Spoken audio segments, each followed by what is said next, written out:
নমস্কাৰ বন্ধু বান্ধৱীসকল, মই মৰমী মোৰ ইউটিউব চেনেলটোলৈ আপোনালোক সকলোলৈকে স্বাগতম জনালোঁ। আশা কৰোঁ আপোনালোকৰ সকলোৰে ভাল। বৰ্তমান মোৰো ভালে বাৰু। এইবাৰ বিজেপিয়ে কি কাৰণত ভুৱা প্ৰচাৰ চলাই নিৰ্বাচনী প্ৰচাৰ চলাইছে তাৰ বিষয়ে লুইনজ্যোতিয়ে কি ক'লে আপোনালোকে গম পায়নে? যদি নাপায় মোৰ এই ভিডিঅ'টো চাওকচোন। ৰাইজে ফুলটো ক'বলৈ বেয়া পায় আজিকালি। পদুম ফুলটো দেখিছেনে? মানে পদুম ফুল বৰ মানে আমাৰ মানে সন্মানৰ বস্তু। হিন্দু মানুহে পূজাত ব্যৱহাৰ কৰে পদুম ফুল। এতিয়া পদুম ফুলৰ মৰ্যাদা বিজেপিয়ে ৰাখিব পৰা নাই। ইমান মিছা কথা কৈছে। আমাৰ গাঁৱে ভূঞে ৰাইজে কয় বোলে পদুম ফুল নহয়, আজিকালি এপ্ৰিল ফুল হৈ গ'ল। আজিকালি পদুম ফুল নহয় হেনো, এপ্ৰিল ফুল হে বোলে ৰাইজে কৈছে। আপুনি ফুল বনাই আইচক্ৰীম ক'লে জানো? এপ্ৰিল ফুল। এপ্ৰিল ফুল। এতিয়া এই আৰু এখন ফৰ্ম দিছে, এখন প্ৰধানমন্ত্ৰী জীৱন জ্যোতি বীমা যোজনা আৰু প্ৰধানমন্ত্ৰী সুৰক্ষা বীমা যোজনা।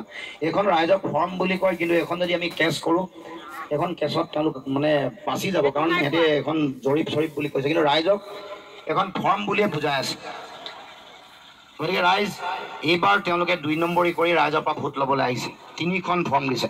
এখন এই জীৱন জ্যোতি কিবা বীমা সুৰক্ষা আঁচনি নে কি, আৰু এখন অৰুণোদয়, আৰু এখন আমাৰ ছাত্ৰ ছাত্ৰীসকলৰ মইনা আঁচনি। গতিকে ৰাইজ এনেকৈ মিছা কথা কৈ প্ৰলোভন দি আপোনালোকৰ পৰা ভোট নিবলৈ আহিছে।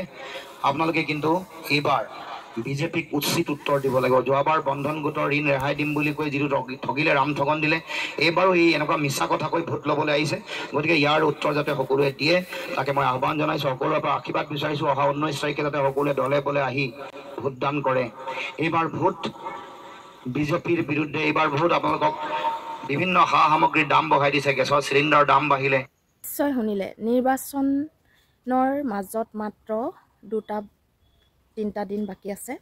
সেই 2-3টা দিনৰ মাজতেই বিজেপিয়ে ৰণকৌশল তৈয়াৰ কৰি ভুৱা অৰুণোদয় ফৰ্ম আৰু ইঞ্চুৰেঞ্চ ফৰ্ম আৰু তেনেকুৱা ফৰ্মসমূহ বিলাই আচলতে জনসাধাৰণৰ পৰা ভোট কেনেকৈ সংগ্ৰহ কৰোঁ তাৰ প্ৰস্তুতি চলাই আছে।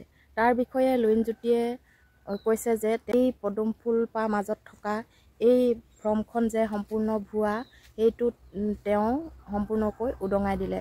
আৰু তাৰ পাছতো আমাৰ জনসাধাৰণে বুজি নাপায়, সেই ফৰ্মখন ল'বলৈ হেতা ওপৰা লাগিছে, নিজৰ প্ৰাপ্যৰ অধিকাৰ সাব্যস্ত কৰিবলৈ যায়। সেয়েহে চৰকাৰে কাক দিম কাক নিদিম হৈ ভুৱা প্ৰচাৰ চলাই হ'লেও তেওঁলোকে নিজৰ ভোটটো সংগ্ৰহ কৰিবলৈ সক্ষম হৈছে। আৰু আমাৰ জনসাধাৰণ সেই ফৰ্মসমূহ শুদ্ধ অশুদ্ধ বাছ বিচাৰ নকৰি দৌৰি গৈ সেই ফৰ্মসমূহ লৈ তেওঁলোকে ফটো আপলোড কৰিছে, ফটো ছ'চিয়েল মিডিয়াত দিছে। তেওঁলোকৰ ভোটৰ হিচাপ অলৰেডি হৈ গৈছে। তেওঁলোকৰ ফৰ্ম যিমানে লৈছে সিমানৰ তেওঁলোকে ফটো সৈতে মাৰি তেওঁলোকে সেই মানুহজনে বিজেপিত যে ভোট দিব বা সেই মানুহগৰাকীয়ে বিজেপিত ভোট দিব বুলি তেওঁলোকে ইতিমধ্যে গণনা কৰিছে। কাৰণ অসমত এতিয়া যিসকল ৰেচন কাৰ্ড আছে সকলোকে সেই ফৰ্মখন দিয়া হ'ব বুলি বিজেপি চৰকাৰৰ যি নেকি সদস্যসকল তেওঁলোকে এইটো প্ৰচাৰ চলাইছে। আৰু গাঁৱে ভূঞে প্ৰতিখন মিটিঙতে এনেকুৱা ফৰ্মসমূহ বিতৰণ কৰা দেখিবলৈ পোৱা গৈছে। আৰু তাত যি নেকি বুথ কমিটি আছে তেওঁলোকে এখন ফটো মাৰি সেই ফটোসমূহ তেওঁলোকৰ গ্ৰুপত দি যে ইমান মানুহে এই ফৰ্ম নিছে আৰু ইমান মানুহে আমাক ভোট দিব বুলি তেওঁলোকে হিচাপ এটা দেখুৱাইছে। আচলতে এইটো এটা সম্পূৰ্ণ ভুল প্ৰচাৰ কৰিছে।